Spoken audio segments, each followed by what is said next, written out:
पहुंचे हैं। चारों तरफ पानी ही पानी है और हम गद्दा गाड़ी में बैठ के वापस जाएंगे।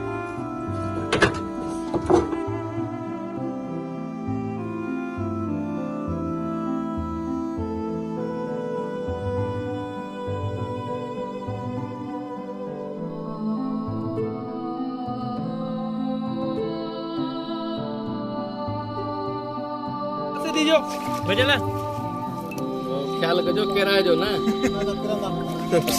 अरे जल्दी मोटी जो पाण गिरजो और भगवान जो बचा कजो तो छरेड़ी मां के देखो।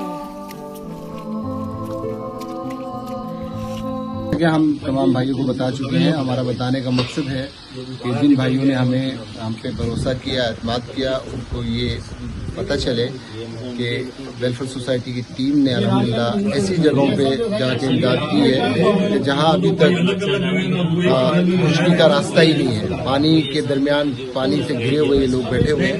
यहाँ पे कोई भी हुकूमती इमदाद नहीं पहुंच सकी, कोई भी NGOs यहाँ पे आ नहीं सकी।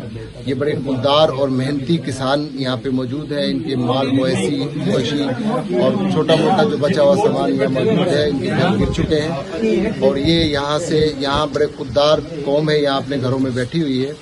तो हम यहाँ पे जो देखा है हाल, तो हमारा दिल खून के आंसू रो रहे हैं कि हमारा मुल्क पाकिस्तान और उसकी हुकूमत इतनी बेहिस है कि इस मुश्किल की घड़ी में ये लोग इतने परेशान बेसरो सामान बैठे हैं और इनके पास अभी तक कोई भी इमदाद नहीं है। जबकि मीडिया में हम देख रहे हैं कि लॉकडाउन है, अरबों डॉलर इकट्ठे कर चुके हैं, लेकिन यहाँ अभी तक कोई नहीं पहुंचा। ये लोग मर रहे हैं और मुझे इंतहाई दुख के साथ कहना पड़ रहा है कि यहाँ पे हमारे भाइयों ने बताया कि यहाँ मलेरिया की वजह से, डेंगू की वजह से अमवात हुई और इनके पास इनको